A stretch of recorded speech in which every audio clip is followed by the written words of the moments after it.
Hi everybody. So today I'm going to be doing a video a little bit different than what I typically do. Today I'm going to be talking about something that's related to my job and is related to my life, and it's very important. So what am I going to be talking about? VRS. You might be thinking, what's VRS?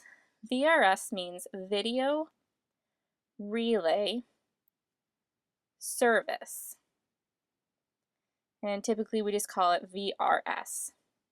So you might think, what's video relay service? What's VRS? Well, if you're deaf or if you're hard of hearing, or maybe if you have friends or family that are deaf or hard of hearing, you probably already know what VRS is, but maybe you don't know what it means. So let me explain. VRS is something like, let's say a deaf person wanted to use a phone. Well, how are they going to do that? A lot of deaf people can't talk, or obviously most of them can't hear well enough to use the phone, so they use something like a camera or possibly a VP, which VP means video phone. It's similar to a camera. So what they can do is have the camera rolling, and the deaf person can use the sign language. Then someone like myself, who's an interpreter, will watch the deaf person use sign language, and I'll speak in English to a person who's on a regular hearing phone. And then when the hearing person talks, I'll sign to the deaf person and vice versa. It's a really cool process, and it's a lot easier for deaf and hearing people to communicate with each other. At least you think so. I mean, it's really cool. It's a great idea. But now there's a problem coming up, and could possibly happen in the future. What it is the FCC, and FCC means Federal Communication Commission. So Federal Communication Commission. We can call it the FCC for short. And what the FCC is trying to do is pass multiple parts of, I think, a law or something, and it's going to affect the VRS industry. And you might think, oh, well, maybe they're going to pass something good. Well, no, they're not. And let me kind of explain what I mean. Okay, first of all, the FCC thinks that things like video phones, which have cool items like a flashing lights you can see, or sign mail so you can leave messages, they don't think that that's so cool. They want to go ahead and save money and limit those features. So the FCC would prefer video phones, OJOs, or pretty much any other video phone-like equipment. They don't want those anymore. They would prefer to go ahead and just use regular off-the-shelf equipment, like a webcam, something you can put on your computer, or, some laptops have webcams inside, or some sort of webcam attached to your TV or something like that. But things that are made for regular hearing people that you just buy in the store, like Best Buy or Walmart or Target. So that type of thing, computer and TV equipment. That's what the FCC wants. They don't want video phones anymore. They prefer to just use regular off-the-shelf equipment. And you might think, oh, well, that's no big deal. I have an iPad, or I've used my computer for making videos or something. But think about it. Video phones have a lot of really nice features on them. For example, like I told you before, some video phones have a light. So when somebody calls, the light flashes. So like regular people have a ring on their phone. A lot of deaf people can't hear that, so they have a light that flashes. So if they walk by, they can say, hey, somebody's calling me, and they can take the call. Well, if you have something like a webcam or something attached to your TV or just like an iPad, they don't have something like that. So if somebody tries to call you for whatever reason, you're going to miss it. So you could be missing really important calls. Let's say the doctor's calling for test results, or maybe a baby's going to be born soon in the family. You want to know right away so you can go to the hospital and visit them, or maybe you happen to have a family member that's sick and is going to pass away soon. You need to know things like that. But if you use regular equipment, you're going to miss out on these calls, and that's not anything that's good. So, if we use something like regular equipment, it's not customized for deaf and hard of hearing people. It's just not. So, I mean, obviously the quality is going to be lacking there. And also things like video phones and OJOs and other type of equipment that are made specifically for deaf people are focusing on good quality picture. Something like a webcam might not have such good quality, And if you want something with good quality, it's going to be really expensive. If you get like a cheap webcam, a cheap webcam, you might be like, wait, what are you saying? Because the picture's fuzzy and granulated, okay? The second thing the FCC decided to do is, now you get free video phones, you get free Ojos, you get free whatever. The FCC, they don't want that. They prefer that you, the deaf or hard of hearing person, you buy your own equipment. So let's say maybe you're on SSI, Social Security, you have a limited income. You might be only getting a few $100s a month, and that's it. You got to pay your rent, your electricity, and you have multiple bills you got to pay, and once you're done, you don't have anything left. And now you think, oh, well, great, I have a free video phone, I can talk with my friends and my family and do my business or whatever. But if the FCC passes what they're going to pass, you won't have that anymore. You're going to have to go and buy your own webcam. You're going to have to go and buy your own computer or TV or whatever. It's not going to be free anymore. So you might be thinking, okay, well, now I'm going to have to figure out how to fit this into my budget, if I can afford it, and if I can afford something, is it going to be good enough quality? Maybe you can't even afford anything. So you're thinking, how am I going to call anyone? Well, maybe you can't anymore. And also, you might not think about this, but Sorensen and other companies provide free routers for your equipment. Like Sorensen, I think Helinks now, Convo, all of those different companies, they give you free routers to have good quality picture. But not anymore. You're going to have to go buy your own router. And let's say, oh, well, I want a good router, one that has Wi-Fi, internet.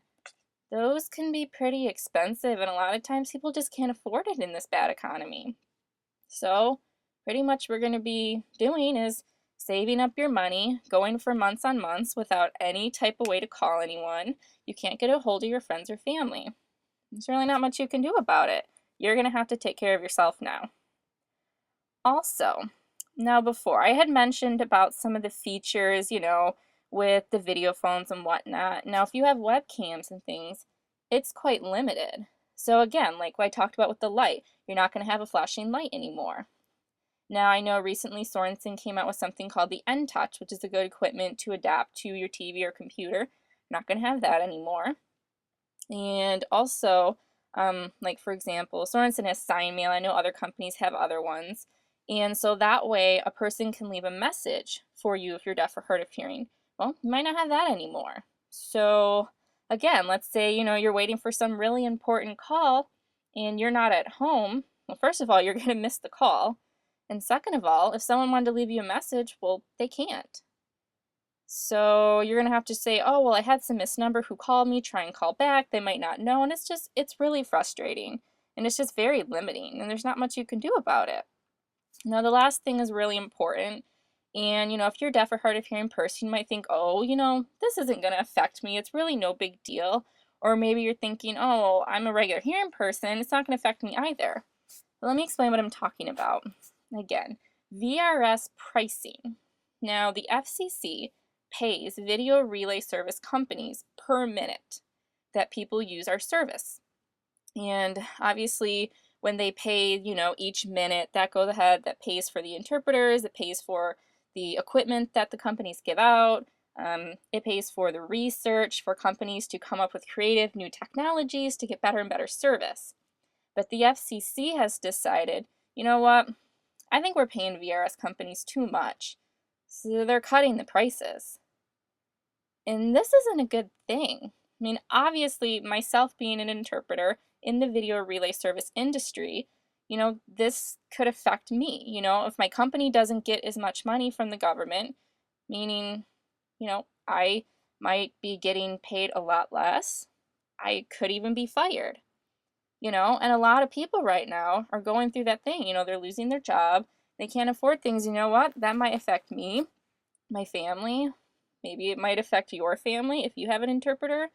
Or, if you are an interpreter yourself or just, anything like that. It could affect them. And it's not only that I'm focusing on, oh, me, the poor interpreter, I'm not going to get paid as much, but it's going to affect you, deaf and hard of hearing people as well. So let's say the companies aren't getting as much money from the government, less and less and less money over the years. That means that the quality of the service that you're going to get is going to be lacking. It's just going to get worse and worse and worse. because if the interpreters can't afford to work, meaning you're going to have less interpreters available to do your service. And if there's not enough interpreters working, let's say you actually do get connected to video relay service, you're going to have to wait. And I mean wait. 5 minutes, maybe 10 minutes, or even more. If you have an important call, there's really not much you can do about it. And if the companies can't get the money and they can't do good research to give you better quality products, and let's say you get connected to the video relay service, you could have a horrible picture. You won't be able to see the interpreter can't see you, and the whole experience is just going to be lousy, and there's nothing that we, the interpreters or companies, can do about it. You know, we are going to have to adapt to that regular hearing person off-the-shelf equipment, which means the quality could be lacking. And that means that you as a deaf person are not going to have equivalency as a regular hearing person would. So, there's many reasons that these new laws that the FCC are trying to pass are just not a good idea. So it's really important that you, whether you're deaf, hard of hearing, hearing an interpreter, whoever you are, it really doesn't matter. It's important that you give your opinion. Say what's on your mind. Tell the FCC, this isn't fair. This is awful. I don't like it. I feel like I'm subclass. I'm not good enough.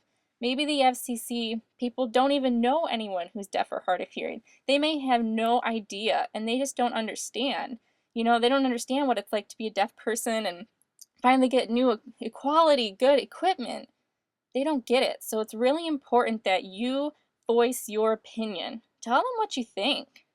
What I'm going to do is I'm going to go ahead and give you some links. I'll put it here in the video as well in the description box. I'll put in both of those there so you can see both of them about some websites that you can go to. The first website that you need to go to was set up just so that it's a little bit easier for people to understand. It's got brief explanations, just kind of like what I told you, and it also has more videos in sign language explaining again what the FCC is doing. And that website is www.savemyVRS.com. Again, I'll spell it out, www.savemyVRS.com. And obviously, again, I'll type out the description here in the video and in the link so that you can see that below. Okay. Now, the second one I'm going to give you is the actual FCC, their website. So if you want to do some more in-depth research or just see exactly what they have to say and how you can help, I'll give you that. And the FCC's website, it's called a public notice. So that's for everybody, a public notice.